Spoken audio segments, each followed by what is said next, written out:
before she became the Togruta warrior who stood against Darth Vader, before she faced the Empire alone or wielded two white blades with flawless precision.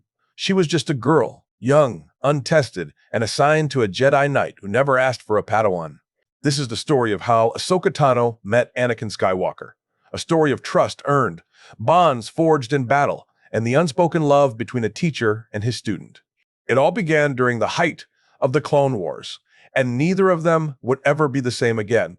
During the later stages of the Clone Wars, the Jedi Order found itself deeply entangled in galactic politics and prolonged military campaigns. The war had lasted for years, stretching the Jedi thin across countless battlefronts. It was during this time that Jedi Knight Anakin Skywalker was introduced to his Padawan, a young Togruta named Ahsoka Tano. The assignment surprised many within the Order. Anakin himself was known for his impulsive and emotionally driven decisions, and assigning him a Padawan was seen by some as a risk. But for Master Yoda, it was a calculated move to help Anakin mature and perhaps teach him the value of letting go. Their first meeting was at the Battle of Christophus, where Republic forces were engaged in a heated conflict with the Separatists. Obi-Wan Kenobi and Anakin Skywalker had been sent to break the siege, but the situation was dire. In the middle of the crisis, Ahsoka arrived, initially mistaken by Anakin as Obi-Wan's new Padawan. She quickly corrected the assumption and announced that she had been assigned to Anakin by Master Yoda himself. Anakin was resistant at first, feeling unprepared and unwilling to take on the role of a mentor. However, Ahsoka's tenacity and eagerness to prove herself began to shift his perspective. Their first mission together involved disabling a Separatist shield generator on Christophus. Despite their inexperience as a team, Ahsoka's creative thinking and willingness to take calculated risks resonated with Anakin's own tendencies. The mission was a success, and it marked the beginning of a partnership that would grow stronger through shared battles, difficult choices, and personal growth.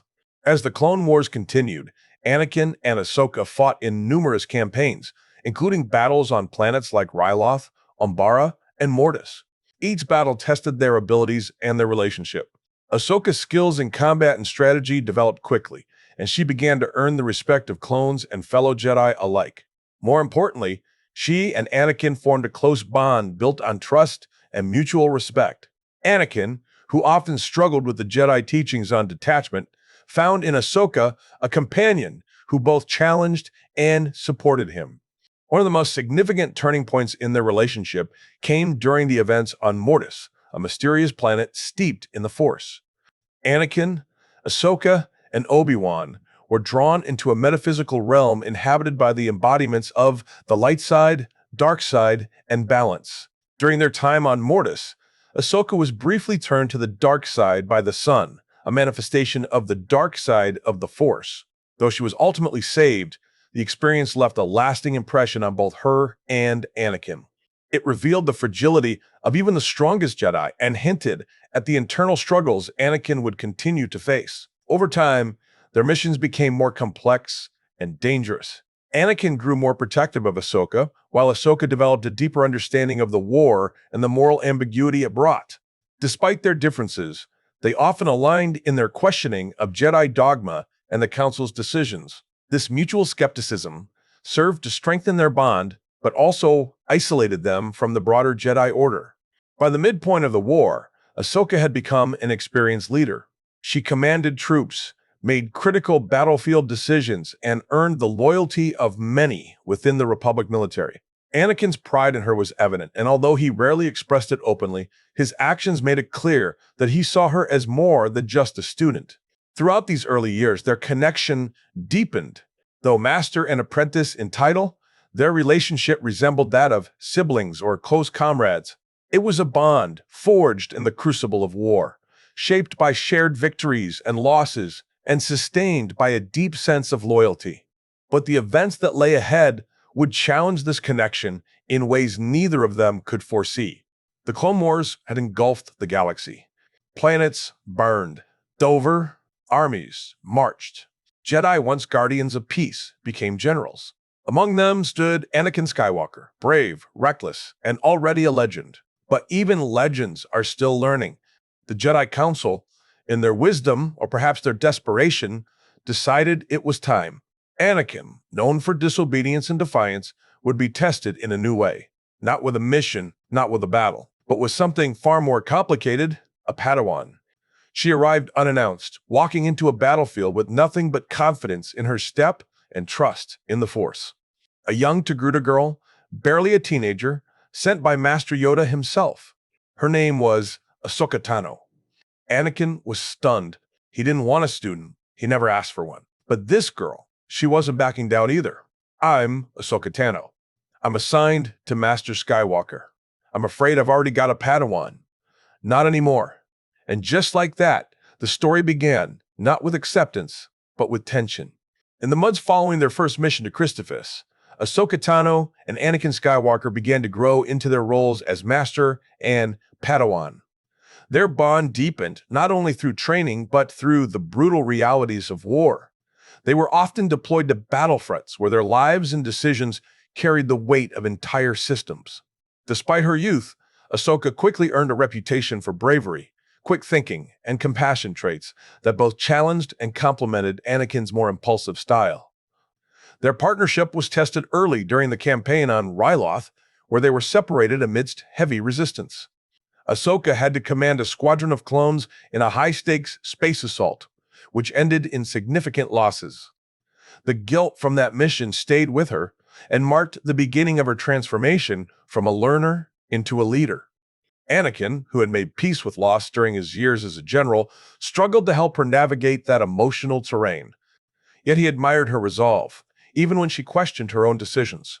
As the war continued, Ahsoka and Anakin were regularly assigned to high-risk missions that pushed their limits. On Geonosis, they fought together against a massive droid factory buried beneath the surface. Their ability to anticipate each other's movements in combat became almost second nature, earning them the respect of their fellow Jedi and soldiers alike. Still, there were moments when their methods clashed. Ahsoka's innate empathy made her question orders, while Anakin was more willing to follow through on hard choices if he believed it would end the conflict sooner. Through these trials, their relationship grew more nuanced. Ahsoka began to see Anakin not just as her teacher, but as a complicated individual shaped by fear, love, and loss. She witnessed his protectiveness, especially when missions endangered her directly. He would risk his own safety without hesitation, something she both appreciated and questioned. At times, she wondered whether his attachments were a strength or a danger. She noticed how his concern for others could swiftly turn into rage, particularly when his loved ones were threatened. One notable mission took them to Mortis, a mysterious realm that challenged their understanding of the Force. There, they encountered manifestations of the light and dark sides, represented by the daughter and the son. In that realm, Ahsoka was temporarily turned against her master, manipulated by the son to reflect Anakin's inner fear of losing her. The experience left them shaken, though their memories of it faded after they departed the realm. It nonetheless planted a seed of uncertainty and foreshadowed greater turmoil to come. As their bond strengthened, Ahsoka became increasingly confident in her abilities, often taking leadership roles in joint missions. She developed friendships with other clones and Jedi, particularly with Captain Rex and Jedi Knight Barriss Offee. Her worldview continued to evolve as she saw the cost of the war on civilians and combatants alike. She asked questions that many Jedi avoided, questions about the Republic, about the role of the Jedi as generals, and about what peace truly meant. Anakin, for his part, remained both proud and protective. He allowed Ahsoka a degree of independence, rare among Jedi Masters, though he was never far from offering guidance or stepping in when he felt she was in danger. Their shared experiences created a dynamic where Ahsoka could challenge him without fear, and he respected her for it. Even when he disagreed with her choices, he rarely imposed authority. Instead, he tried to understand her perspective in his own way. Despite the intensity of the war, they still found moments of levity, often teasing each other during quiet moments between battles. These interactions reminded them both of their humanity and served as brief reprieves from the burden of constant conflict. They had formed something that went beyond the formal structure of master and apprentice. Theirs was a bond built on mutual trust, shared trauma, and growing affection. But while Ahsoka matured, Anakin became increasingly isolated, burdened by secrets and growing fears. The war dragged on, and his disillusionment deepened. While Ahsoka still believed in the core ideals of the Jedi, Anakin had already begun questioning them in silence. He saw how bureaucracy slowed decisions, how the council withheld trust, and how power was often misused. Though he tried to shield Ahsoka from these frustrations, she was perceptive enough to sense his unrest. Their journey through the war was shaping both of them in different ways. Ahsoka was becoming a capable leader, grounded in empathy and conscience. Anakin was growing more restless, more mistrustful of the council, more haunted by visions of loss. Though neither of them could name it yet, they were already drifting toward very different fates, and the choices they would soon have to make would determine whether their bond could survive the coming storm. Ahsoka's arrival wasn't met with celebration. To the troops, she was a child. To Anakin, she was a distraction. To herself, she was ready for anything. But war doesn't wait for relationships to form. On the battlefield of Christophus, under separatist fire, there was no room for doubt. Ahsoka wasn't just a student. She was expected to lead, to survive, to save lives. Anakin tested her, threw her into chaos, watched how she moved, how she thought. She made mistakes. So did he. But when the two of them charged into enemy lines, side by side, there was a spark, not just of courage, but of chemistry, of rhythm, of potential. They moved like they had fought together for years. And by the time the mission ended, something had shifted.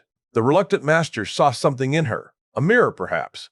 She was bold, daring, unafraid to speak back. A perfect match, or a perfect storm. You never would have made it as Obi-Wan's Padawan, but you might make it as mine. In the mid-phase of the Clone Wars, Anakin Skywalker and Ahsoka Tano found themselves no longer as teacher and student, but as true partners in battle. The once clear hierarchy had softened through countless shared missions and close encounters with death, turning into something deeper. Ahsoka had grown more confident in her abilities and judgments, often leading missions on her own, but always with Anakin close by, ready to back her up. Their bond was strengthened by fire, tested in some of the war's harshest arenas, and proven again and again under pressure. One of the defining traits of this period was the level of trust Anakin placed in Ahsoka. She was no longer the unsure Padawan who once struggled to follow orders. She had matured into a leader capable of handling complex operations and making hard choices. One such mission was on the planet Cato Neimoidia, where they had to rescue captured Republic senators. Ahsoka coordinated a stealth infiltration while Anakin led the charge into the Neimoidian stronghold. Their synergy was effortless, and their communication almost instinctual. Their time together during this phase also revealed contrasting approaches to war and peace. Anakin often favored aggressive action, swift justice, and personal loyalty, while Ahsoka leaned toward diplomacy, measured tactics, and a broader view of the consequences. Yet these differences did not push them apart. Rather, they created a balance, a dynamic where one tempered the other's extremes. In the thick jungles of Felucia, they fought side by side against wave after wave of droid forces. Anakin took the front, charging into danger, while Ahsoka coordinated troop movements and managed logistics, ensuring the survival of their clones and the mission's success. They also shared moments of humanity amidst the chaos. Between battles, they sometimes found quiet conversations about the future, about the Jedi, and what it meant to serve the Republic. In one such moment, after the liberation of a village on Salukami, Ahsoka asked Anakin if he ever thought about life beyond the war. He gave a vague answer, caught between dreams of peace and the fear of loss. His connection to Padme remained a secret, but Ahsoka could sense the weight he carried, even if she didn't know its source. She never pressed him, respecting his silence just as he respected her independence. The Clone Wars were brutal, but this period gave them a sense of purpose. The missions were meaningful, and victories hard-earned, but more than that, it gave them each other. Their teamwork became legendary within the 50 Worst, with clones often noting how well the two understood each other. They moved in sync in battle, often without speaking. One would block a blaster shot, the other would return fire. They saved each other more times than they could count, and though they rarely said the words, there was an unspoken sense of loyalty and care that went far beyond duty. It was also during this time that Ahsoka began taking on her own Padawan learners among the younger clones, mentoring them in tactics and ethics. Anakin watched her with pride, recognizing traits in her that reminded him of Obi-Wan, but also ones that were uniquely hers. She had grown into a commander of compassion, a warrior with purpose, and her journey reflected the best of what the Jedi could be. Their missions during this stage took them from war-torn Outer Rim worlds to besieged Republic outposts. They faced Zygerian slavers, rescued captives from separatist prisons, and dismantled hidden droid foundries. Each mission was another layer added to their bond. They fought not just for victory, but for each other. Ahsoka once said during a briefing that she trusted Anakin with her life because he always made sure she came back alive, and he did not argue. Instead, he simply gave her a nod, knowing the feeling was mutual. These experiences made their connection not just strong, but essential. Ahsoka had become Anakin's anchor in a sea of chaos. His confidence in her grounded his often turbulent emotions, and her unwavering belief in doing what was right reminded him of the Jedi ideals he sometimes strayed from. For Ahsoka, Anakin was both a protector and a warning. She saw his greatness and his flaws, and she tried in quiet ways to guide him back when he began to drift too far. This stage of their relationship was defined by fierce loyalty, deep respect, and unspoken emotion. It was not perfect, but it was real, shaped by shared sacrifice and trust. Their journey together during this time did not have dramatic turns or betrayals, but was instead built moment by moment on the battlefield and in the spaces between. Where many others saw only war, they found a bond that gave them hope, something rare and precious in a galaxy at war.